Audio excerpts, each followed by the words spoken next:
వసుదేవసుతం దేవం కంసచాణూరమర్దనం దేవకీ పరమానందం కృష్ణం వందే జగద్గురుం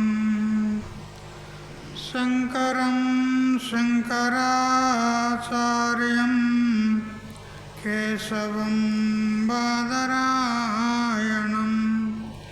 సూత్రభాష్యకృతో వందే భగవంతో పునః పునః ఈశ్వరో గురురాత్మేతి మూర్తిభేద విభాగినే వ్యోమవత్ వ్యాప్తదేహాయ దక్షిణామూర్తయే నమః యుక్తాహార విహారాయ వివిక్తస్థలవాసినే మలయాళయతీంద్రాయ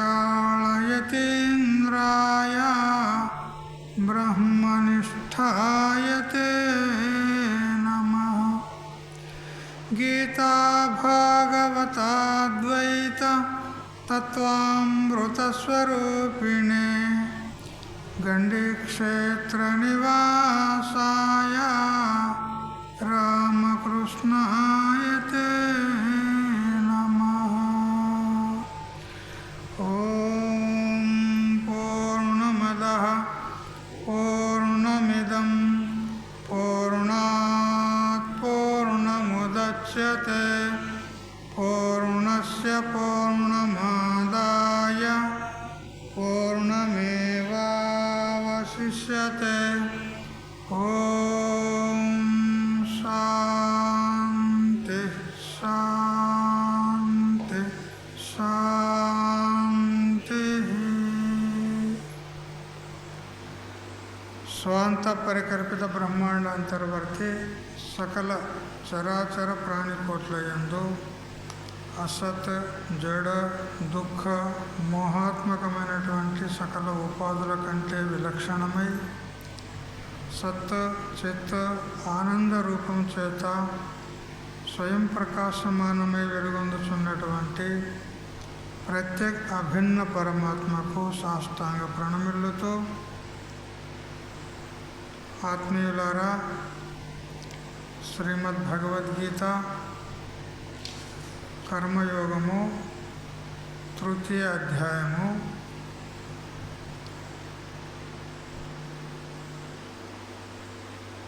సదృశం చేష్టతే స్వస్యాః ప్రకృతిర్జ్ఞానవానపి ప్రకృతిం యాంతి భూతాని నిగ్రహ కిం కరిష్యతి.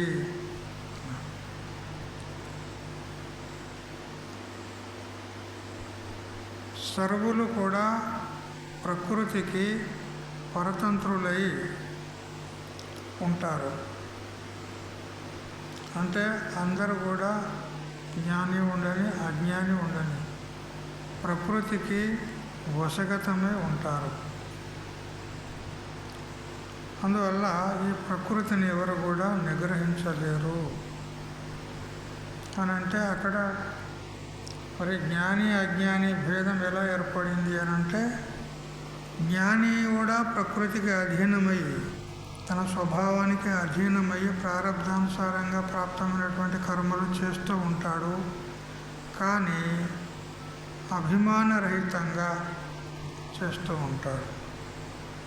అజ్ఞాని అయితే అభిమానంతో కూడి చేసుకుంటాడు కాబట్టి అజ్ఞాని కర్మలు బంధానికి కారణమవుతాయి, జ్ఞాని కర్మలు బంధానికి కారణం కావు.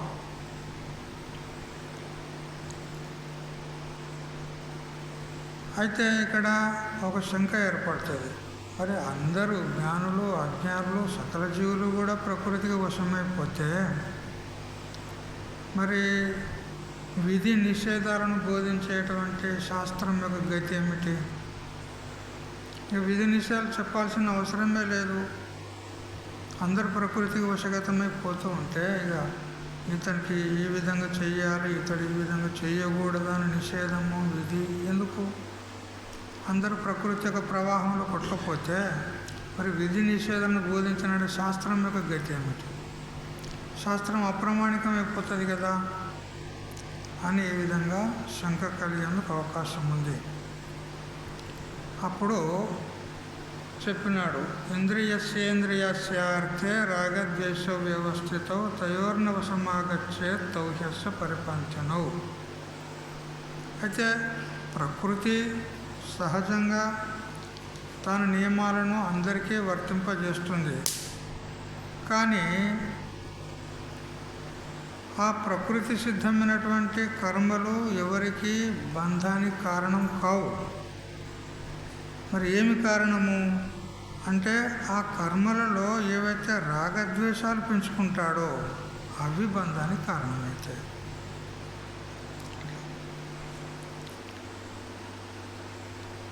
అందువల్ల రాగద్వేషాలు ఏవైతే ఉన్నాయో అవి మానవులను పెడదారిన పట్టిస్తాయి. ఏ కర్మైనా ఉండుగాక అందులో రాగద్వేషాలను మనము పొందరాదు. సహజంగా గుణదోషాలు ప్రతి కర్మలో ఉంటాయి. కానీ ఆ కర్మలు చేస్తున్నప్పుడు దాని యందు ఆసక్తి, దానికే రాగం అంటారు. రాగం అంటే ఆసక్తి, ద్వేషం అంటే ఇది నాకు వద్దు, ఇది నాకు హాని కలుగుతుంది అని దాని యందు అసహ్య బుద్ధి.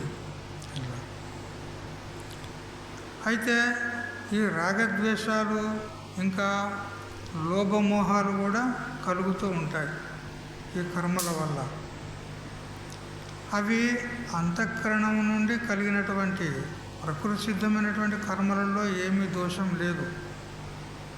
అంతఃకరణం నుండి తాను కలిగించుకున్నటువంటి రాగద్వేషాలు, లోభమోహాలు. శాస్త్రము ఒక కర్మను విధానం చేసింది. ఇగో ఈ కర్మ ఏ విధంగా చేయాలి అని విధానం చేసింది. ఆ కర్మలో మనకు ఏమేమి సామగ్రులు కావాలి అని చెప్పింది. ఈ కర్మకు ఇగో ఈ విధమైనటువంటి సామగ్రులు కావాలి అని చెప్పింది. దానికి ఋత్వికులు కూడా ఎంతమంది కావాలి చెప్పింది. అన్ని విధానం అంతా చెప్పింది.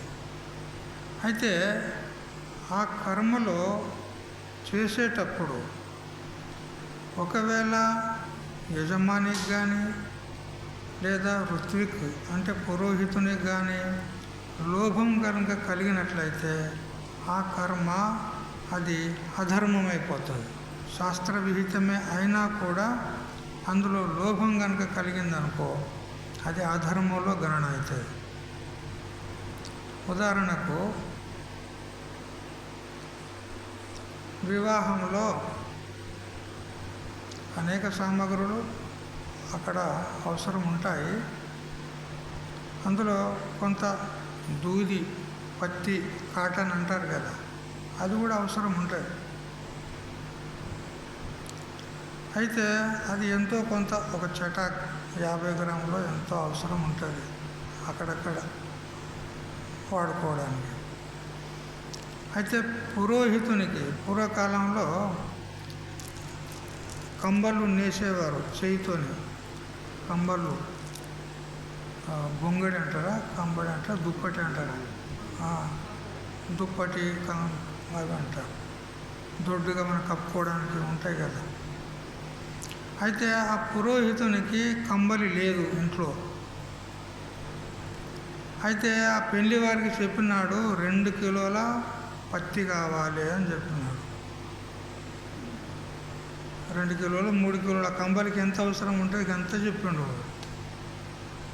ఎందుకంటే ఈ నిమిత్తంతో ఆ పత్తి సంపాదించుకొని నేను కంబలి నేయించుకుంటా అనుకున్నాడు. ఇప్పుడు లోభం వచ్చిందా లేదా వానికి? కర్మలో ఆడ విధానం ఎంత చెప్పిందో వచ్చేటాక అవసరం ఉంటుంది. దానికి బదులుగా వాడు ఆ కంబలికి ఎంత కావాలో అంత చెప్పిండు. 1 కిలో 2 కిలో 3 కిలో ఎంతో చెప్పిండు. అయితే అమ్మాయి తరపున ఆ పురోహితుడు ఉన్నాడు అని చెప్పినాడు. అయితే అబ్బాయి తరపు నుంచి కూడా ఒక పురోహితుడు వచ్చాడు. అమ్మాయి తరపున పురోహితుడు ఉన్నాడు, అబ్బాయి తరపున నుంచి ఒక పురోహితుడు కూడా ఉన్నాడు. వాడు వచ్చి ఆ దూది చూశాడు. అరే, శాస్త్రంలో చెప్పలేదు కదా గింతగనం, ఇంత 2-3 కిలోలు అంటే ఇంత అవుతుంది, ఎంతగానో ఎందుకు అని ఇట్లా ఆ పురోహితుని దిక్కు ఇట్లా చూశాడు. అంటే ఆ పురోహితునికి తెలిసింది, ఇది ఇంత ఎందుకు తెచ్చి ఎట్టించినవు అని అడుగుతున్నాడని వానికి తెలిసింది. అండర్స్టాండ్ అయింది. అడిగితే వాడు మంత్రాలు చదువుకుంటే ఏమంటాడు, అర్ధం అర్ధం స్వాహ, అర్ధం అర్ధం స్వాహ అన్నాడు వాడు. నీకు సగం నాకు సగం కదా. అప్పటికి ఆ అబ్బాయి పురోహితునికి తెలియలేదు. అప్పుడు ఏమన్నాడు, మళ్ళా అర్ధం తుభ్యం స్వాహ, అర్ధం మహ్యం స్వాహ అన్నాడు. అంటే సగం నీకు సగం నాకు. ఆ సంస్కృతంలో అంటే ఎన్నిటోళ్ళకి ఏం అర్థమవుతుంది? ఏదో మంత్రం కావచ్చని వాళ్ళు అనుకుంటారు, కానీ రహస్యం ఇది ఉన్నది. అప్పుడు ఈ పురోహితుని కూడా లోభం పుట్టింది. అరే, నాకు కూడా సగం వస్తుంది కదా, ఉండని అనుకున్నాడు. పోయింది, శాస్త్ర నియమం ఎక్కడో పోయింది. శాస్త్ర నియమానుసారంగా ఏదో కొద్దిగా కావాలి. ఇక వీళ్ళు మంచిగా దొంగలు ఊళ్ళో పంచుకున్నట్లు అయిపోయింది కదా. ఇప్పుడు ఈ కర్మ ఏమవుతుంది, అది అధర్మం అయిపోతుంది. చూసారా, అట్లయితుంది. అందుకని కర్మ స్వాభావికంగా ఎవరికి బంధం కాదు. వాస్తవంగా శాస్త్రం విధానం చేసిన ప్రకారంగా చేస్తే ఎవరికి కూడా బంధానికి కారణం కాదు. కానీ అందులో లోభం పెరిగింది అనుకో కదా, అప్పుడు అదే కర్మ అధర్మం అయిపోతుంది. ఈ ప్రకారంగా అశాస్త్రీయమైన కర్మలు చేయకూడదు అని నిషిద్ధ కర్మ కూడా చెప్పింది ఉన్నది కదా. ఎవరైనా కానీ శాస్త్రీయ కర్మ, శాస్త్రం ఎట్లా విధానం చేస్తే అట్లా ఆచరించండి, అనుష్ఠానం చేయండి అని చెప్పింది. కానీ అశాస్త్రీయమైన కర్మ చేయకూడదు కదా. ఇప్పుడు దేవికి నైవేద్యము వగైరా అవి పెడతారు దేవికి. అయితే శాస్త్రీయ దృష్టితోనే సాత్వికమైనటువంటి నైవేద్యము అవన్నీ సమర్పణ చేయాలి. కానీ ఇప్పటి ఈ వర్తమాన పరిస్థితుల్లో కొందరు ఏం చేస్తున్నారంటే వారి యొక్క లోభం చేత ఇంత బాటిల్ కూడా తెచ్చాడ పెడతారు దేవి దగ్గర. బాటిల్ ఏం బాటిల్? ఆమెకు బాగా తెలుస్తుంది కదా. బాటిల్ కూడా తెచ్చాడ పెడతారు. శాస్త్రంలో చెప్పలే, వీళ్ళ లోభం. వానికి ఇష్టం ఉన్నది, అమ్మ పేరు చెప్పుకొని ఈరోజు గడుపుకునేది అని వాడు తెచ్చి పెడతాడు. ఇట్లాంటి కర్మలు ఏమైనాయి అని అంటే, ఇప్పుడు వాడు పెట్టిండని ఇంకోటి పెడతాడు, వాడు పెట్టిండని ఇంకోటి పెడతాడు. అది ప్రథ అయిపోతుంది. ఇక ప్రథ సంప్రదాయం అయిపోతుంది. ఇప్పుడు ఇవి కూడా ఎందుకు వచ్చినాయి? ఇవన్నీ కోళ్ళను గొర్రెలను ఇవన్నీ కూడా ఎందుకు వచ్చినాయి అని అంటే, ఇవి లోభంతోనే వచ్చినాయి. ఇవన్నీ ఎక్కడ కూడా శాస్త్రంలో విధానం లేదు ఇవన్నీ చేయమని. వీళ్ళు తినాలనేటువంటి లోభం చేత దేవుని పేరు చెప్పుకొని ఆ కర్మను భ్రష్టు చేస్తున్నారు వాళ్ళు. ఆ పూజా విధానాన్ని మొత్తం భ్రష్టు పట్టిస్తున్నారు. ఇక అదేమవుతుందంటే అధర్మం అయిపోతుంది. అందుకని సహజ సిద్ధంగా, ప్రకృతి సిద్ధంగా శాస్త్రీయ కర్మ ఎప్పుడు కూడా అది మనకు అనర్థానికి కారణం కాదు. వీరి యొక్క లోభం చేత అది అనర్థానికి దారితీస్తుంది, అధర్మానికి దారితీస్తుంది. అందువల్ల మరి శాస్త్రం ఏం చెప్తుంది అంటే, నాయన ఈ విధంగా చేసినట్లయితే అది నిషిద్ధ కర్మ అవుతుంది, అది అధర్మానికి కారణం అవుతుంది, ఆ విధంగా చేయకూడదు అని నిషిద్ధ కర్మ చెప్తుంది. అందువల్ల శాస్త్రము ప్రయోజనకారి ఉంది. శాస్త్రం ఎందుకు ప్రవృత్తి అయింది అని అంటే, ఈ విధంగా లోభంతో కొందరు ప్రవృత్తి అయ్యేందుకు అవకాశం ఉంది, అలా చేయకూడదు అని శాస్త్రం వాళ్ళకు శాసనం చేస్తుంది. శాస్త్రం అన్నప్పుడే దాని అర్థము శాసనం చేసేది శాస్త్రం, జీవులను శాసనం చేస్తుంది. నువ్వు ఇది చెయ్యాలి, ఇది చేయకూడదు అని ఈ విధంగా శాసనము చేస్తుంది. కాబట్టి శాస్త్రం యొక్క అనర్థక్యత కూడా లేదు, శాస్త్రం వ్యర్థమైపోతుంది అనేటువంటి ఏమీ దిగులు లేదు. ఈ ప్రకారంగా శాస్త్రము అది ప్రయోజనకారి ఉంది అని చెప్పినాడు. కర్మలను నిగ్రహించ వేరు లేకున్నా రాగద్వేషాలను నివారించుకోవడంలో మనుషుడు స్వతంత్రుడు. కర్మలను మనం మరొక రకంగా చేయలేము, వాటిని నివారించలేము. కానీ వాటి వల్ల కలిగేటువంటి ఏ రాగద్వేషాలు ఉన్నాయో వాటిని మనం నివారించుకునేటోలో స్వతంత్రుడు. ఎందుకంటే అవి మన అంతఃకరణం నుండి ఉత్పన్నమయ్యేటివి ఉన్నాయి. రాగద్వేషాలు, కామక్రోధాదులు, లోభమోహాదులు, వాటిని మనము నివారించుకునేందుకు సమర్థులం ఉన్నాం. మన మనసును, అంతఃకరణాన్ని మన అదుపులో పెట్టుకుంటే అవి నిగ్రహించబడతాయి. కాబట్టి రాగద్వేషాలు ఉండకూడదు.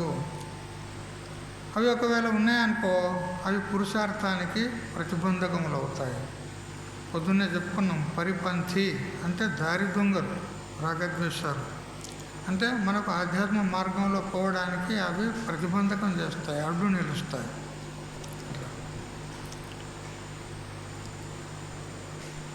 కాబట్టి ఈ వికృతులైనటువంటి రాగద్వేషాలను నిగ్రహిస్తే చాలు. ప్రకృతిని నియమించడానికి మనం ప్రయత్నం చేయాల్సిన అవసరం లేదు. ఇవే శ్రేయో మార్గానికి కంటకాలు. కాబట్టి ఈ రాగద్వేషాలను మనము త్వరగా తీసుకోవాలి. ఏ విధంగా అంటే, ఒక యాత్రికుడు ప్రయాణం చేస్తూ ఉంటే అతనికి ఎవరో ఇద్దరు వచ్చారు, అతనితో కొంత దూరం ప్రయాణం చేసినట్టు చేశారు, అతనితోనే స్నేహాన్ని కుదుర్చుకున్నారు. అతన్ని ఏం చేశారంటే, అతని గమ్యము ఒక వేరే దిక్కుంటే, అట్లా కాదండి, అది కాదు మీ గమ్యం, ఇట్లా పోవాలని వేరే తప్పుదారి పట్టించారు. తప్పుదారి పట్టించి ఒక అరణ్యంలో పోగానే వాడిని మొత్తం దోచుకొని వాడిని భ్రష్టం చేశారు కదా. వాళ్ళకేమనాలి? దారి దొంగలు, పరిపంథి. అట్లే ఇక్కడ కూడా మనకు రాగద్వేషాలు మన అధ్యాత్మ మార్గంలో అడ్డు నిలిచి మనల్ని పెడదారిన పట్టిస్తాయి. కాబట్టి రాగద్వేషాలు అంతఃకరణలో ఉంచుకోరాదు. అసలు అర్జున, నీకు చెప్పే మాట ఏమిటంటే, యుద్ధము నీకు ఘోర కర్మంగా తోచవచ్చు. ఇప్పుడు ఈ యుద్ధంలో నిలబడి నువ్వు యుద్ధం చేయనని అంటున్నావు కదా, ఈ యుద్ధము నీకేమనిపిస్తుంది? ఇది ఘోరమైనటువంటి కర్మ, ఇది పాప కర్మ అని మీకు అనిపిస్తుంది. కానీ క్షత్రియునికి యుద్ధం చేయమని చెప్పింది ఉన్నది. మరి ఇది శాస్త్రం విధానం చేసింది కాబట్టి, శాస్త్రోక్తమైనటువంటి కర్మ కాబట్టి, ఇది నీకు ఘోరంగా అనిపించినా కానీ ఇది ధర్మమే నీకు. ఎందుకంటే శాస్త్రం చెప్పింది ఉన్నది నీకు, తప్పకుండా కర్మ చేయాలి, యుద్ధ కర్మ చేయాలి. అందుకని నీకు విధానం చేసినటువంటి ప్రకృతి సిద్ధమైనటువంటి కర్మ యుద్ధ కర్మ, దాన్ని నువ్వు తప్పకుండా నిర్వర్తించాలి, అనుష్ఠించాలి. అంటే యుద్ధం చెయ్యాలి, అది శాస్త్రవిహితమైన కర్మ ఉంది కాబట్టి. అయితే నువ్వేమన్నావు? నేను భిక్షం ఎత్తుకొనైనా బతుకుతా అన్నావు, నాకు యుద్ధం వద్దు అన్నావు. ఆ భిక్షాచర్యం అనేది ఏదైతే ఉందో ఆ కర్మ నీకు సౌమ్యంగానే ఉండొచ్చు, అంటే ఏ హింస ఉండదు. ఏదో ఎవరైనా దయదలిస్తే ఇంత భిక్ష చేస్తే తింటాము, లేకపోతే ఊరుకుంటాము, దాంతో ఏం అనర్థం లేదు. అందుకని అది నీకు సౌమ్యంగా అనిపించవచ్చు, కానీ అది నీకు స్వధర్మం కాదు, అది పరధర్మం ఉన్నది. భిక్షువులు, సన్యాసులు వాళ్ళు భిక్షాటన చేయాలి, కానీ క్షత్రియునికి భిక్షాటన చెప్పలేదే శాస్త్రంలో. మరి అది ఎవరి ధర్మం? నీ ధర్మం, అది పరధర్మం. భిక్షువుల యొక్క ధర్మం ఉన్నది, అది నీ ధర్మం కాదు, అది పరధర్మం. కాబట్టి అది నీకు అధర్మమే అవుతుంది. నువ్వు భిక్షాటన చేసినా అది నీకు అధర్మం అవుతుంది.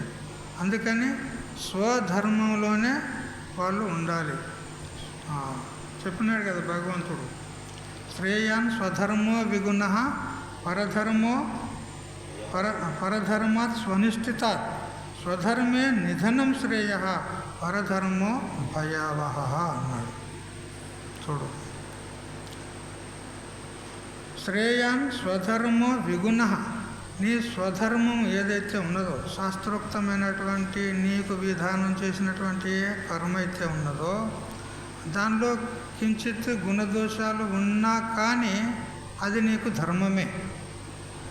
కానీ పరధర్మం ఎంత శ్రేష్టమైంది కూడా అది నీకు అధర్మమే అవుతుంది, అది భయానికి కారణమవుతుంది. ఎందుకంటే నీ ధర్మాన్ని వదిలిపెట్టి పరధర్మాన్ని స్వీకరించావు కాబట్టి అది పాపంలో గణన అవుతుంది. ఆ పాపం నీకు నరకానికి హేతు అవుతుంది. అందువల్ల పరధర్మాన్ని మనం వదిలిపెట్టి మన స్వధర్మాన్నే స్వీకరించాలి అని భగవంతుడు చెప్తున్నాడు. అయితే ఇక్కడ స్వధర్మం ఏమిటి అంటే, ఏ ఏ వర్ణాశ్రమాల వారికి శాస్త్రం విధానం చేసిందో అవి మాత్రమే వాళ్ళు చేస్తూ ఉండాలి, అది వాళ్ళ స్వధర్మము. ఇతరుల యొక్క కర్మ, ఇతరుల యొక్క ధర్మాన్ని మనం అనుష్ఠించరాదు, అది పరధర్మం అవుతుంది, అది మనకు భయానికి కారణం అవుతుంది, ఎందుకంటే అది అధర్మం అవుతుంది అని ఈ విధంగా చెప్తూ ఉన్నాడు ఇక్కడ.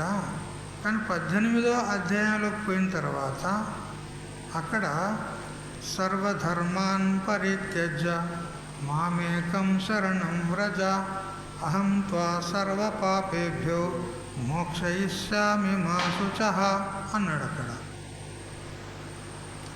అక్కడ అన్ని ధర్మాలను వదిలిపెట్టి నన్ను ఒక్కనే శరణు పొందు అన్నాడు. ఇక్కడనేమో స్వధర్మం అని మాట్లాడుతున్నాడు. అక్కడనో ఏ ధర్మం లేదు నాయన, నీ స్వధర్మం పరధర్మం సబ్కుచ్ చూడదేవు అన్నాడు. అన్ని ధర్మాలు వదిలిపెట్టు. మరి అక్కడే తాత్పర్యమైంది, ఇక్కడ తాత్పర్యమైంది. ఇక్కడనైతే ధర్మాన్ని వదిలిపెట్టవద్దు అని ఈయన చెప్తున్నాడు, అక్కడనేమో అన్ని ధర్మాలు వదిలిపెట్టని ఆయన చెప్తున్నాడు. అక్కడ అది చెప్పింది ఆయనే, ఇది చెప్పింది ఆయనే, రెండు ఆయనే చెప్తున్నాడు. ఇట్లా చెప్తే ఎట్లా? మనకు ఇంతకుముందుకే అధ్యాయ ప్రారంభంలో ఏమన్నాడు అర్జునుడు, వ్యామిశ్రేణేవ వాక్యేన బుద్ధి మోహయశీవమే అన్నాడు. మిశ్రితమైనటువంటి వాక్యం చేత నా బుద్ధిని కలవరపెడుతున్నావు ఏ కృష్ణ. తదేకం వద నిశ్చిత్య ఏన శ్రేయోహం ఆప్నయామి, ఏదో ఒకటి నాకు శ్రేయస్సును చేకూర్చేది ఏదో అది ఒక్కటి మాత్రమే చెప్పు నిశ్చయంగా అన్నాడు. మరి ఇప్పుడు ఇక్కడే స్వధర్మాన్ని పాలించు, అక్కడనేమో అన్ని ధర్మాలను వదిలిపెట్టాను. ఆయన అది చెప్పింది ఆయనే, ఇది చెప్పింది ఆయనే. మరి దాని తాత్పర్యం ఏంది, దీని తాత్పర్యం ఏంది అంటే, ఇక్కడ కర్మయోగం నడుస్తుంది కదా, అంతఃకరణ శుద్ధి కోసం కదా. అంతఃకరణ శుద్ధి కోసం తప్పకుండా ఇక్కడ చెప్పింది అనుష్ఠించాలి. అంతఃకరణ శుద్ధి కలిగిన తర్వాత, వివేకాదులు పట్టుబడిన తర్వాత, సద్గురు సత్శాస్త్రాలను నువ్వు శరణాగతి పొందిన తర్వాత, గురుదేవుని యొక్క ముఖార బిందం నుండి తత్వమస్యాది మహావాక్యాలను శ్రవణం మననం నిధిధ్యాసనం చేస్తే అప్పుడు అన్ని ధర్మాలను వదిలిపెట్టు. అప్పుడు అవసరం లేదు. ఎప్పుడైతే నీకు జ్ఞానమునందు అధికారం ప్రాప్తమవుతుందో అప్పుడు నీకు ఏ ధర్మాలు పనికిరావు, అన్నిటిని వదిలిపెట్టు అని చెప్పింది ఉన్నది. అక్కడ ధర్మం అంటే పుణ్యం కదా, అధర్మం అంటే పాపము. అక్కడ ధర్మశబ్దం చేత ధర్మము అధర్మం అన్నిటినీ వదిలిపెట్టన్నాడు, మొత్తం ఏం లేకుండా. ఇప్పుడు నీకు అవసరంలే, నీకు కేవలం జ్ఞానం నందు అధికారం ఉంది కాబట్టి నన్నొక్కనే శరణు పొందు అన్నాడు. నన్ను అంటే ఆత్మను అని తెలుసుకోవాలి. ఎక్కడెక్కడ భగవంతుడు భగవద్గీతలో నన్ను నన్ను నన్ను అంటాడు కదా, అక్కడక్కడ ఆత్మను శరణు పొందాలని తెలుసుకోవాలి. అంతే, తన స్వరూపాన్ని తెలుసుకొని తన స్వరూపం నందు స్థితుడు కావాలి అని చెప్పినటువంటి అభిప్రాయం అక్కడ ఉంది. ఇదేమో అనధికారికి చెప్పింది ఉన్నది ఇక్కడ. అందుకని అనధికారి అయిన వాడు అధికార ప్రాప్తి కోసం, అంతఃకరణ శుద్ధి కోసం తప్పకుండా ప్రతివాడు కర్మ చెయ్యాలి. ఇది ఇక్కడి తాత్పర్యం. ఈ విధంగా వివక్ష ఉంది.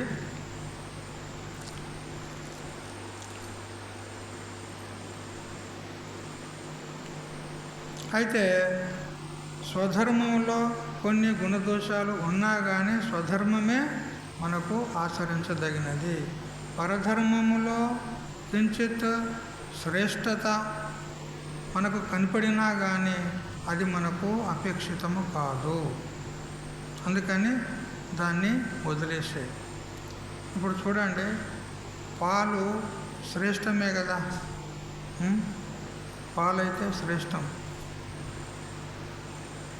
శ్రేష్టమైన అని చెప్పి ఒక 5 లీటర్ల పాలు తీసుకొచ్చి అందులో ఒక చేపనేయండి, ఆ చేప అందులో ఉండడానికి ఇష్టపడుతుందా? శ్రేష్టమైనవి కదా పాలు శ్రేష్టమైనవే కదా, ఉండనే కదా అందులో. దానికి ఏం కావాలి? నీళ్ళే కావాలి. చూసారా, శ్రేష్టమైనా కానీ దానికి పనికిరావు. పాలు శ్రేష్టమే కానీ దానికి పనికిరావు, దానికి నీళ్ళే కావాలి. అట్లా మనకు కూడా ఇతరుల యొక్క ధర్మం, పరధర్మం ఏదైతే ఉందో, ఇప్పుడు ఎట్లా క్షత్రియుని ధర్మాన్ని బ్రాహ్మణుడు ఆచరించినా, బ్రాహ్మణుని ధర్మాన్ని క్షత్రియుడు ఆచరించినా ఇది పరధర్మం అయిపోతుంది. ఆ పరధర్మం మంచిదే కావచ్చు, అయినా కానీ అది మనకు యోగ్యం కాదు. అందుకని మన ధర్మాన్ని మనమే ఆచరించాలి. వాస్తవంగా మన ధర్మం ఏంది? ముఖ్యంగా ఇవన్నీ గుణధర్మాలు ఏవైతే బ్రాహ్మణ క్షత్రియ వర్ణాశ్రమాలకు కేటాయించినవి ఉన్నాయి. కానీ అసలైన ధర్మం ఏది? మన ధర్మం. అసలు మన ధర్మం ఏంది చెప్పు?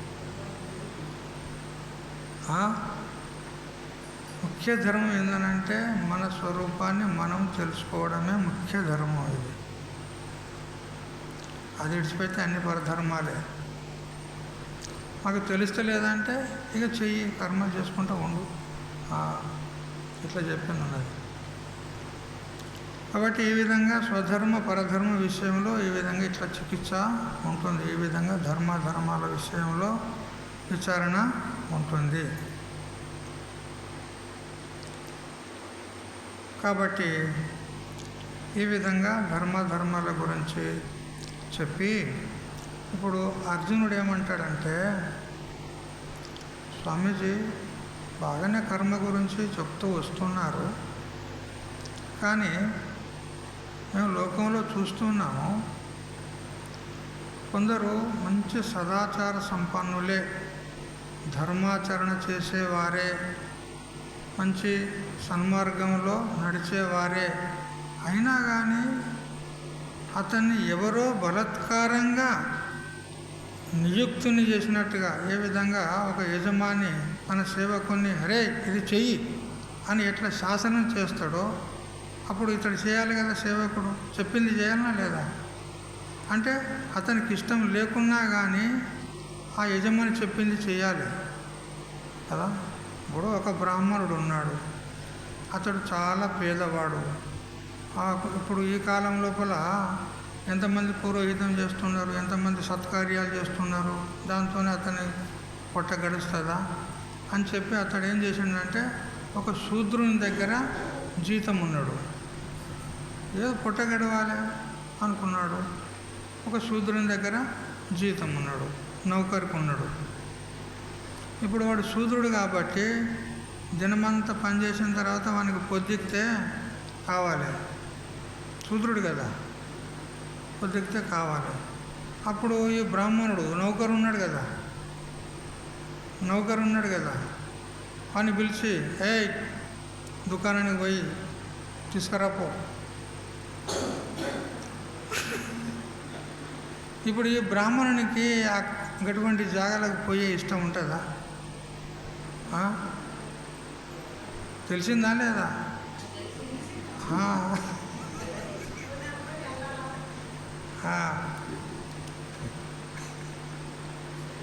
ఇతడు బ్రాహ్మణుడు అటువంటి స్థలాలకు పోయే ఇష్టం ఉంటుందా?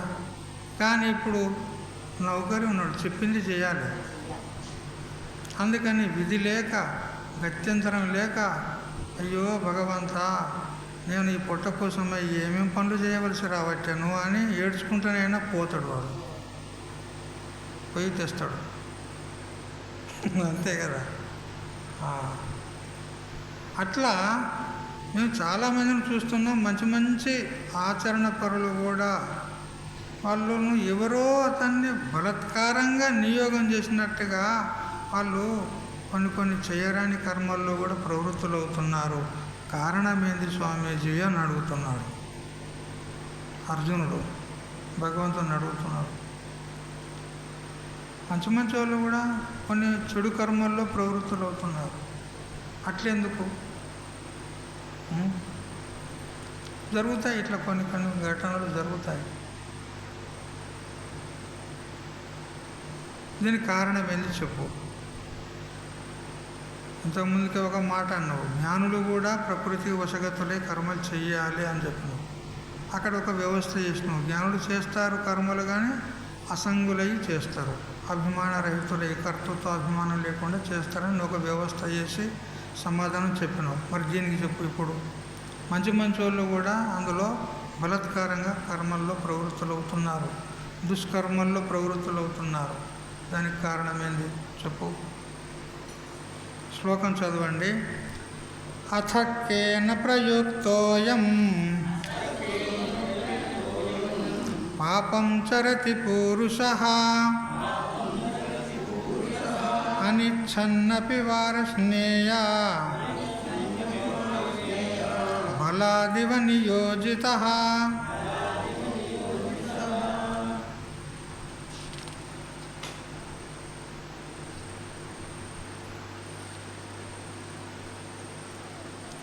హే వార్ష్ణేయ అని ఇక్కడ శ్రీకృష్ణునికి సంబోధించాడు. అంటే వృష్ణి వంశంలో జన్మించినటువంటి హే కృష్ణ అని సంబోధిస్తూ,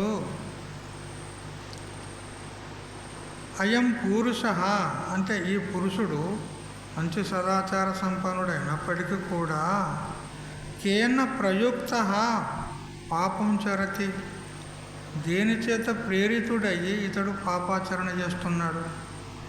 ఆ పాపాచరణ చేయడానికి కారణం ఏమిటి చెప్పు.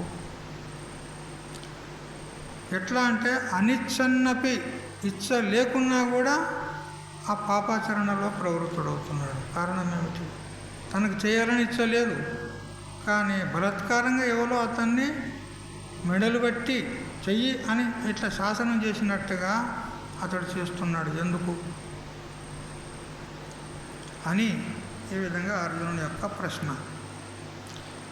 వృష్ణి వంశంలో అవతరించిన ఓ మహానుభావ వార్ష్ణేయ. వార్ష్ణేయ అనంటే వృష్ణి వంశంలో పుట్టినవాడు. ఇక్కడ ఆధ్యాత్మిక అర్థం ఏంటంటే వర్షమును కురిపించేవాడు. ఏమిటి వర్షం ఇక్కడ అంటే బ్రహ్మానందామృత వర్షము. బ్రహ్మవిధులు అంటే బ్రహ్మతత్వాన్ని తెలుసుకున్నటువంటి ఎవరైతే బ్రహ్మవేత్తలు ఉంటారో వారికి బ్రహ్మానంద రూప వర్షాన్ని అందించేటువంటి ఏ కృష్ణ అని చెప్తూ వార్ష్ణేయ అని సంబోధించారు. సమ్యక్ బోధేన తేన అవగమ్యతే ఇది వార్ష్ణేయ.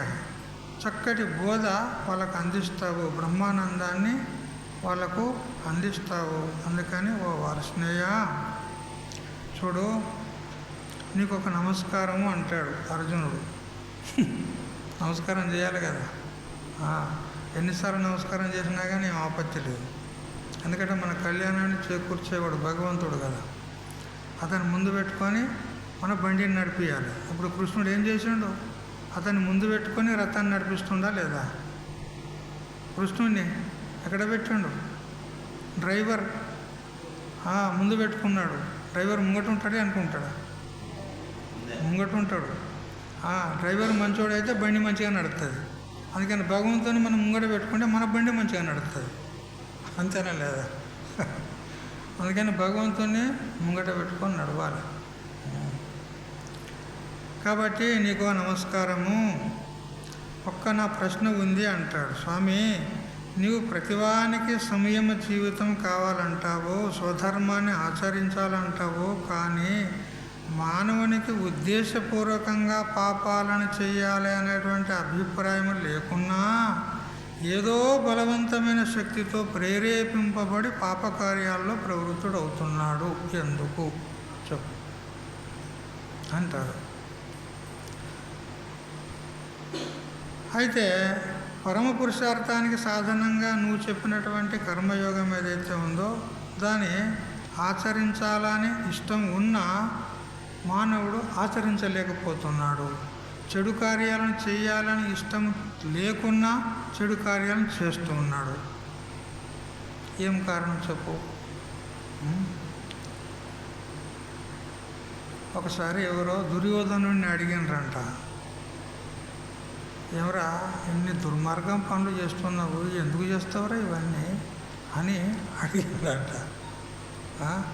వాడు చెయ్యని దుర్మార్గం ఉన్నదా చెప్పు? భీమునికి చిన్నప్పుడు విషం తాగిపించాడు. వాళ్ళ లక్క ఇండ్లు తయారు చేసి వాళ్ళందరినీ చంపాలని అగ్గిపెట్టాడు. మరి జూదమాడి వాళ్ళ రాజ్యాన్ని లాక్కున్నాడు. మరియు స్త్రీ అయితే పూజనీయురాలు ఉంటుంది కదా, అటువంటి స్త్రీని అవమానం చేయడానికి, ద్రౌపదిని అవమానం చేయడానికి ప్రయత్నం చేశాడు.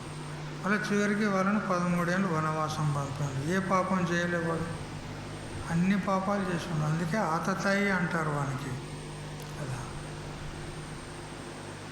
మరి ఇన్ని పాపాలు చేస్తున్నావు, ఎందుకు చేస్తున్నావు అని అంటే వాడు అంటాడు, మనం అన్నట్టే అంటాడు వాడు.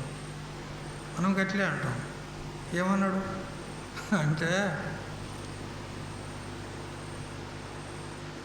జానామి ధర్మం నచమే ప్రవృత్తి, జానామ్యధర్మం నచమే నివృత్తి, కేనాపి దేవేన హృదిస్థితోస్మి, కేనాపి దేవేన హృదిస్థితోస్మి, యథా నియుక్తోస్మి తథా కరోమి. చూడు, నాకు ధర్మము, పుణ్యము, మంచి అన్నీ తెలుసు నాకు అంటాడు వాడు. తెలియదా మరి వానికి? తెలుసు వానికి. ఎందుకంటే వాడు కూడా ద్రోణాచార్యుల దగ్గర విద్యాభ్యాసం చేసినవాడే కదా. నాకు ధర్మం అంటే, పుణ్యం అంటే ఏంది అన్నీ తెలుసు నాకు అంటాడు. కానీ నాకు పుణ్యం చేయాలని బుద్ధి పుట్టదు అంటాడు వాడు. పుణ్యం చేయాలని నాకు బుద్ధి పుట్టదు అంటాడు.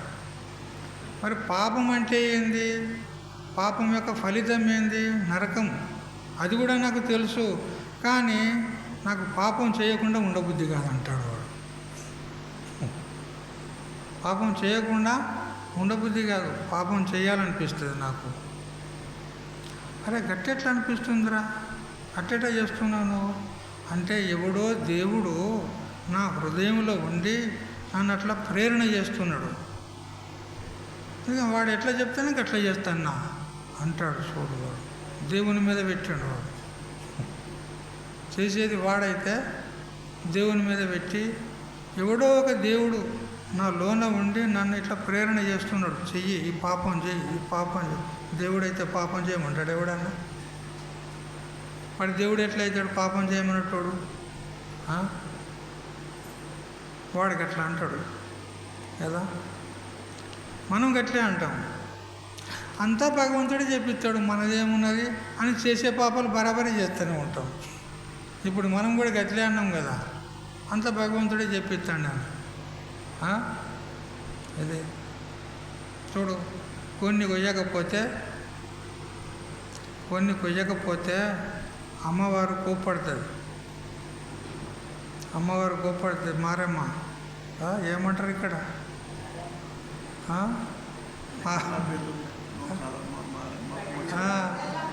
గోకాలమ్మ, మారమ్మ, పోషమ్మ ఏంటి దరిద్రం దేవతలు కదా.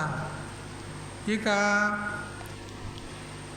ఎవరన్నా ఇట్లాంటి మహాత్ముడు వద్దురా, పాపము అట్లాంటి పనులు చేయొద్దురా అంటే సరస్వతి స్వామీజీ అని వాడు ఆ రోజుకు ఊగున్నాడు. అంతలోనే పూరణికి జ్వరం వచ్చింది, పిల్లవానికి జ్వరం వచ్చింది. ఇక చూడు, ఇంట్లో నువ్వు ఆ సాధు మాటలు పట్టుకొని నువ్వు ఆ పని చేయలే. నువ్వు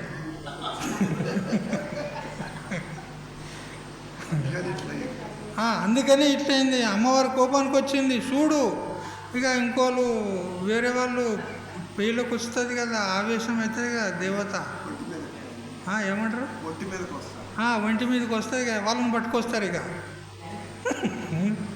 వాళ్ళని పట్టుకొస్తే వాళ్ళకు కూడా గదే ఉంటుంది. వాళ్ళు అసంటోళ్ళే. ఇక వాళ్ళు అంటే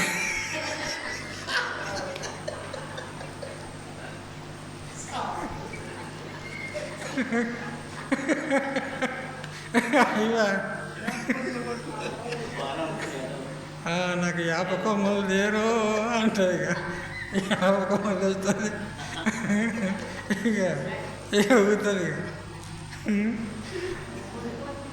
నువ్వు ఏడుకో ముందాన్ని కొయ్యలేదురో, అందుకనే పిల్లవానికి జ్వరం వచ్చిందిరో, నాకు బాగా కోపం వస్తుందిరో,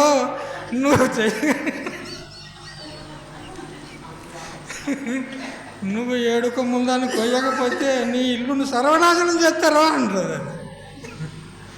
అమ్మో చూసినవా దేవి కోపం వచ్చింది, చూసినవా మన ఇంటిని మొత్తం నాశనం చేస్తా అంటుంది. నీ ఇంట్లో పెయింటికి వెళ్ళి అవి చెయ్యి అంటే వాడు భయపడి అప్పుడే పోయి మనకు తెస్తాడు వాడు కదా. చూడు, ఎవరు చెప్పినారు? దేవత చెప్పింది.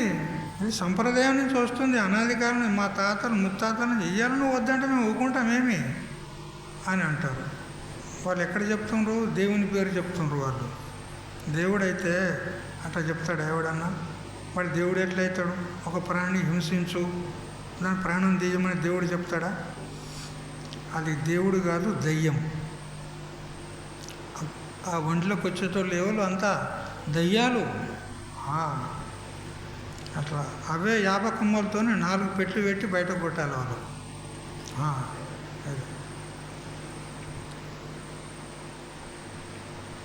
ఒకరు మేమే చేసినాం. చిన్నప్పుడు గిట్లే ఒంట్లోకి వచ్చేవాళ్ళని తీసుకొచ్చేవారు ఇంట్లోకి. అది మాకు నచ్చకపోయేది. నేను చిన్నగానే ఉంటాను. ఇంట్లోకి తీసుకొచ్చేవారు. తీసుకురాగానే ఇక ఏదేదో ఇక గుగ్గిలం, మైసాక్షి, ఊదు, పొగలు వేస్తున్నారు వానికి రావాలి కదా, మూసాన్ని రావాలి కదా. ఇక వాడు ఇక త్రేపులు తీస్తాడు. బా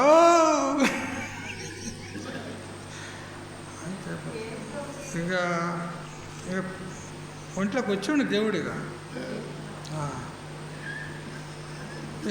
నేనేం చేసిన, పొయ్యిలా గంటే పెట్టిన, పొయ్యిలా.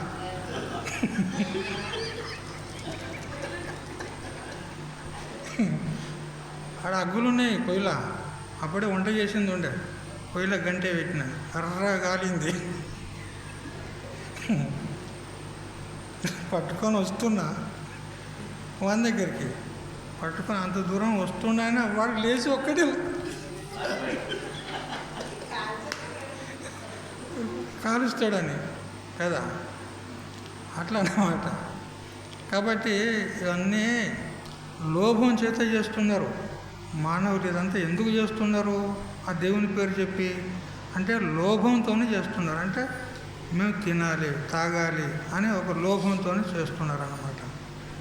కాబట్టి దేవుని పేరు చెప్తారు. అట్లనే ఈ దుర్యోధనుడు కూడా దేవుని పేరు చెప్తున్నాడు.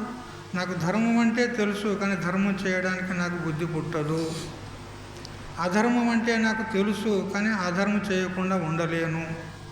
అట్లెందుకు చేస్తున్నారు అంటే ఎవరో దేవుడు అట్లా ప్రేరణ చేస్తున్నాడు నాకు, ఆయన ఎట్లా చెప్తే నాకు అట్లా చేస్తున్నా అంటాడు వాడు. చూస్తున్నావా, ఇది దుర్మార్గుల యొక్క లెక్కలు. కానీ భగవంతుడైతే అటువంటి పనులు చేయమని ప్రేరేపిస్తాడా? చేయడు. ఇప్పుడు సూర్యుడు ఉదయిస్తున్నాడు, ఆ సూర్యుని వెలుగులో మనం అన్ని పనులు చేసుకుంటున్నాము. ఆ వెలుగు లోపల ఒకడు పాపకర్మ చేస్తాడు, ఒకడు పుణ్యకర్మ చేస్తాడు. చేస్తున్నారా లేదా? చేస్తున్నారు. మరి పాపకర్మ చేసినని కూడా సూర్యుడే ప్రేరణ చేసిండా నువ్వు ఈ పాపకర్మ చేయరా అని? లేదు కదా. అట్లా భగవంతుడు ఎప్పుడు కూడా ఆ విధంగా చెప్పడు. కానీ వీని యొక్క లోభం, వీని యొక్క ఆ దుష్ట గుణం ఆ విధంగా చేపిస్తుంది. అంటే దీని ద్వారా మనకి ఏం తెలుస్తుంది అని అంటే వీని యొక్క అంతఃకరణలో ఉన్న దోషాల ద్వారానే ఈ పాపకర్మలు జరుగుతున్నాయే కానీ ఇక్కడ భగవంతునిది కానీ ప్రారంధంది కానీ ఏమీ దోషం లేదు ఇక్కడ. అది సమాధానం చెప్తాడు భగవంతుడు. చూడు 2వ శ్లోకం తర్వాత, అంటే తన కింది శ్లోకంలో సమాధానం చెప్తున్నాడు. శ్రీ భగవాను వాచ, భగవంతుడు సమాధానం చెప్తూ చదవండి. కామ ఏష క్రోధ ఏష రజోగుణ సముద్భవ మహాశనో మహాపాప్మా విధ్యేనమిహ వైరిణం. చూడు, నువ్వు అడిగావు కదా ప్రశ్న. అనిచ్చన్నపి అంటే ఇష్టం లేకున్నా కూడా అతడు పాపకర్మలో ప్రవృత్తుడవుతున్నాడు. ఎందుకు అన్నావు కదా. ఇక్కడ భగవంతుడు కారణం కాదు, వాని ప్రారంధం కూడా కారణం కాదు. ఎందుకంటే ప్రారంధం కేవలం భోగాన్నిచ్చి అది సమాప్తం అవుతుంది, అంతేగాని మళ్ళీ కొత్తగా కర్మల్లో ప్రవృత్తి చేసేటువంటి స్వభావం ప్రారంధానికి లేదు. ఈ జన్మకు నీకు సుఖమో దుఃఖమో ఇవ్వడానికి ప్రవృత్తి అయినటువంటి ప్రారంధం సుఖదుఖాలు మాత్రమే ఇస్తుంది, అంతేగాని అలా కొత్త కర్మలు చేయుట యందు ప్రారంధానికి ఏం సంబంధం లేదు. మరి ఇప్పుడు వీడు పాపం చేస్తున్నాడంటే ఎవరు అంటే కామ ఏష క్రోధ ఏష అన్నాడు. చూసారా, ఇక్కడ ఏష అన్నాడు. ఏష అనేది ఏకవచనం. ఇక్కడ కామ క్రోధ అని 2 శబ్దాలు పెట్టినాడు. 2 శబ్దాలు పెట్టినప్పుడు ద్వివచనం వాడాలి. కానీ ఇక్కడ ఏకవచనం వాడాడు. అంటే తాత్పర్యం ఏంది? కామము క్రోధము 2 కాదు, ఒక్కటే అని చెప్పినట్లయింది. కామమైన క్రోధమైన ఒక్కటే. ఆ కామము అంటే కోరిక, మనలో కోరిక కలిగిందనుకో, ఆ కోరిక నెరవేరకుండా ఏదైనా అడ్డుగా ప్రతిబంధకంగా వచ్చిందనుకో, ఆ కామమే క్రోధంగా మారుతుంది. 2 ఎక్కడున్నాయి? ఇక్కడ తొండ ముదిరి ఊసర వెళ్ళి అయిందంట. 2 లేవు, అదే తెలిసిందా? అట్లా ఈ కామమే క్రోధంగా మారుతుంది. కాబట్టి ఇక్కడ ఏకవచనం 2 ఒకటి అని చెప్పినాడు. ఇక్కడ ఇవి ఎటువంటి అనంటే రజోగుణ సముద్భవ, రజోగుణం నుంచి ఈ కామక్రోధాదులు ఏర్పడతాయి. సత్వగుణం నుంచి సాత్విక వృత్తులు, అమానిత్వం, అదంబిత్వం, అహింస, క్షాంతిరార్జం, ఆచార్యోపాసనం, శౌచం, స్థైర్యమాత్మ వినిగ్రహ అంటూ 13వ అధ్యాయంలో చెప్పినాడు భగవంతుడు. 12వ అధ్యాయంలో అద్వేష్ట, సర్వభూతానం, మైత్ర, కరుణ ఏవచ అని అంటూ ఇక్కడ చెప్పినాడు. మరి దైవాసుర సంపద విపాద యోగం లోపల కూడా అక్కడ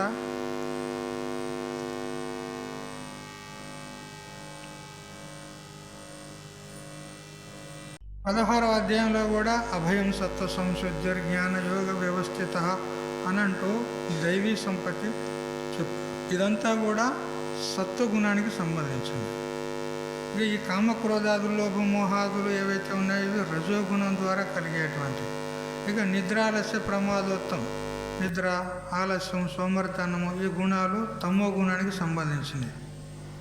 ఈ ప్రకారంగా గుణభేదం చేత మన యొక్క వృత్తులు మారుతూ ఉంటాయి. మరి కామక్రోధాలు ఎలా ఉత్పన్నమైనాయి అని అంటే రజోగుణం చేత ఉత్పన్నమైనాయి. మరియు ఈ కామం ఎటువంటిది అని అంటే మహాశన, అశన అంటే తినేవాడు. మహాశన అంటే లెస్సగా తినేవాడు అన్నమాట. ఎంత తిన్నా కానీ దానికి తృప్తి లేదు కామానికి. అంటే దాని తాత్పర్యం ఏంది? ఎన్ని విషయాలను అనుభవించినా కానీ తృప్తి అనేది ఉండదు. యయాతి మహారాజు మనకు నిదర్శనం. అతడు 3 యవ్వనాలను అనుభవించినా కానీ అతనికి కామము ఇంకా ఉడిగిపోలేదు, ఇంకా పెరుగుతూనే ఉంది. అప్పుడు అన్నాడు, నజాతు కామానాముపభోగేన సామ్యతే హవిష కృష్ణవర్త్మేవ భూయ ఏవాభివర్ధతే అన్నాడు. యజ్ఞపుండంలో మనం ఆజ్యం పోస్తూ ఉంటే, నెయ్యిని వేస్తూ ఉంటే మంటలు ఎగిసిపోతాయే కానీ అవి చల్లబడవు. అదేవిధంగా మనం విషయాలను అనుభవిస్తున్న కొద్దీ ఆ విషయాలకు సంబంధించినటువంటి కోరికలు ఇంకా ఎక్కువ అవుతూనే ఉంటాయి కానీ తగ్గవు. ఒక వస్తువు, ఒక టీవీ కావాలనుకున్నావు అనుకో, అది తెచ్చుకున్నావు, అంతటితో నాగుతుందా?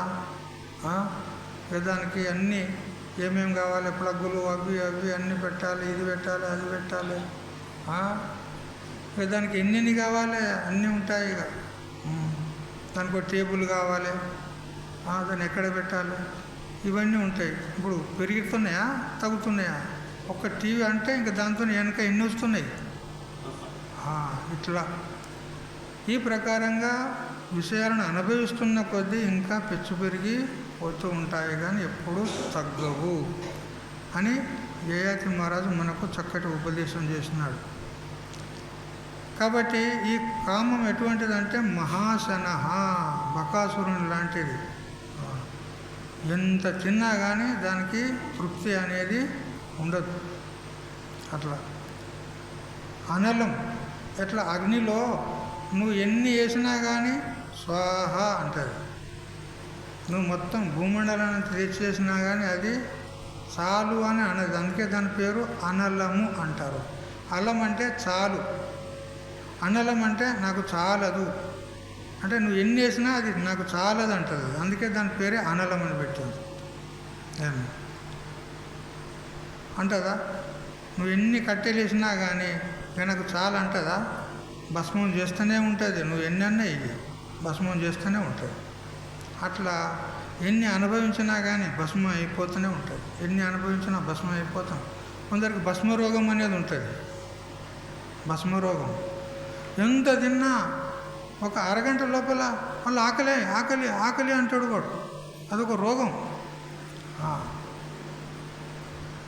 నువ్వు ఎంత అన్నవే, ఇంత పెట్టు తింటాడు, మళ్ళీ ఒక అరగంట గంట అవుతుందో లేదో నాకు ఆకలి అవుతుంది అంటాడు. మళ్ళీ ఇంత పెట్టి తింటాడు, ఎక్కడ పోతుందో ఏమో భస్మైపోతుంది. అది రోగం. అట్లా ఈ కామం కూడా గసుంటిది. నువ్వు ఎంతన్నా తింటూనే ఉంటుంది కానీ తృప్తి అనేది మాత్రం ఎప్పుడూ లేదు.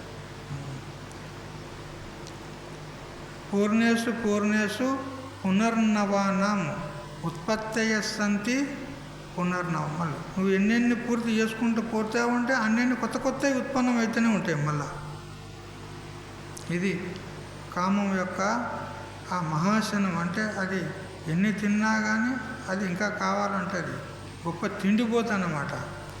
అట్లా అందుకే మరి దాన్ని ఏం చేయాలి ఇప్పుడు చెప్పు? అదైతే కలిగింది మనలో, ప్రతి వారిలో ఉన్నది కామన, ఎవరి లోపల లేదు కోరిక. ఇప్పుడు దాన్ని ఏం చేసేది అంటే ఏం లేదు, దోష దృష్టి చేత దాన్ని అణిచిపెట్టాలి. ప్రతి విషయంలో దోష దర్శనం చేయించాలి. అప్పుడే కానీ అది వెనక్కి తిరుగుతుంది. అంతవరకు వెనక్కి తిరగదు.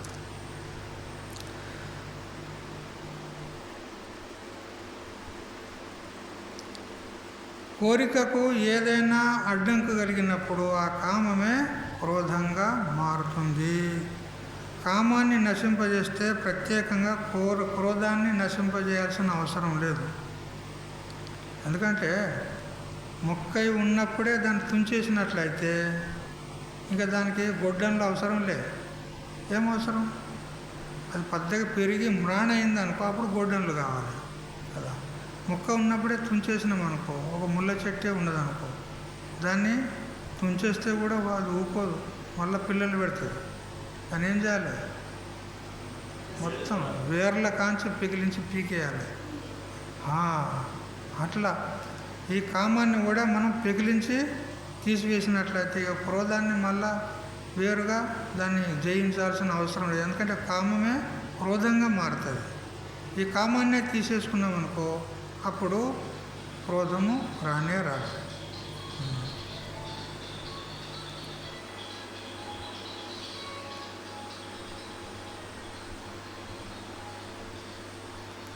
ఈ కామం గురించి ఏయాతి అది ఎవరు కచ్చుడు అంటాడు,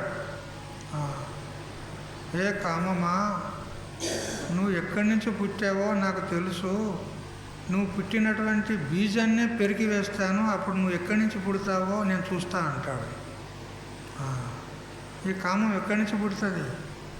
కామ జానామి తే మూలం సంకల్పాత్ కిల జాయసే తస్మాత్ త్వం న సంకల్పయిష్యామి తేన మే న భవిష్యసి. హే కామమా, నువ్వు ఎక్కడి నుంచి పుట్టావు? సంకల్పం నుంచి పుట్టావు. నేను సంకల్పమే చేయకపోతే నువ్వు ఎట్లా పుడతావో నేను చూస్తా అన్నాడు. అంతే కదా. ఏదైనా ఒక వస్తువు కావాలి అని సంకల్పం చేసినాం అనుకో, అదే దృఢమవుతుంది, ఇక అదే కామంగా మారుతుంది. ఆ కామం పోయి ఇక మనల్ని విక్షిప్తం చేస్తుంది. అందుకని సంకల్పమే చేయొద్దు దేని గురించి కూడా కదా. అది మంచి పని ఉండని చెడ్డ పని ఉండని ఎందుకు పెద్ద నెత్తినొప్పి మనకు కదా. సన్యాసులకు మీకంటే చేసుకుంటే చేసుకోను, మాకేం. కానీ సన్యాసులు సంకల్పం చేయొద్దు ఏది కూడా. చూడు ఎంత నెత్తినొప్పి.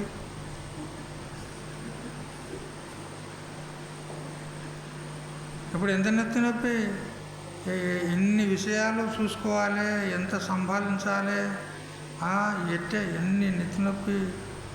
కాలుకు బట్ట కట్టుకొని తిరగాల పడుతుంది కదా. ఉట్టిగానే అవుతుందా ఇదంతా? కావద్దా? మరి ఎక్కడి నుంచి పట్టుకురావాలి? ఇక పోవాలి, ఇక జోల సంఖ్యకి వేసుకొని. సంకల్పమే లేకపోతే హాయిగా ఉండొచ్చు కదా, కాలు మీద కాలు వేసుకొని. సంకల్పము దుఃఖానికి కారణం. అందుకని సన్యాసి అయినవాడు ఏ సంకల్పం చేయొద్దు, ఆత్మచింతన చేసుకుంటూ ఉండాలి అంతే. చేసేటోళ్ళు గృహస్థులు ఉంటారు, వాళ్ళు చేసుకుంటే చేసుకోండి. అందుకని కామం ఎక్కడి నుంచి పుట్టింది? సంకల్పం నుంచి పుట్టింది. కాదు సంకల్పం మానేస్తే జంజాటే పోతుంది మొత్తం కదా. ఇక పిల్లలు పెరిగాయి ఒకదానానికి ఒకటి. పూర్వకాలంలో అన్ని కుండలు ఒకదాని మీద ఒకటి పెడుతుండ్రి. ఏమంటారు? దొంతులు అంటుండ్రి. కింద పెద్ద కుండ, దాని మీద కొంచెం చిన్న కుండ, దాని మీద కొంచెం చిన్న కుండ, దాని మీద మరీ చిన్న కుండ, ఇట్లా ఒకదాని మీద ఇట్లా 5-6 పెడుతుండ్రి ఇళ్ళల్లో. ఒకదానిలో ఒక తీరు ధాన్యం పోస్తుండ్రి, మరొక దానిలో మరొక తీరు ధాన్యం పోస్తుండ్రి, ఇట్లా పెట్టుకుంటుంది. ఒకవేళ కింది కుండకే ఏమన్నా దక్క అయిందనుకో, అన్నీ కింద పడతాయి. అంతే కదా. అట్లా సంకల్పమే మనం చేయకుంటే ఇక దాని తర్వాత కామం రాదు, క్రోధం రాదు, ఏది రాదు, జుంజాటే పోతుంది. అందుకని మీరు ఏ విధమైనటువంటి కోరికలు కోరకండి. గొంతమ్మ కోరికలు అంటారు కదా, ఏమి కోరకండి. ఉన్నదాంతో తృప్తిపడగా మంచిగా హాయిగా ఉండండి కదా. సంకల్పం చేయకుంటేనే శాంతి, లేకపోతే అంతా అశాంతి. మరి మీకు శాంతి కావాలో అశాంతి కావాలో మీరే చూసుకోండి. సరే, ఈ రోజుకు మనము ఈ పూట కార్యక్రమాన్ని ఉపసంహారం చేసుకుందాం. మిగతా విషయం రేపు ఉదయం తెలుసుకుందాం. హరి ఓం తత్సత్.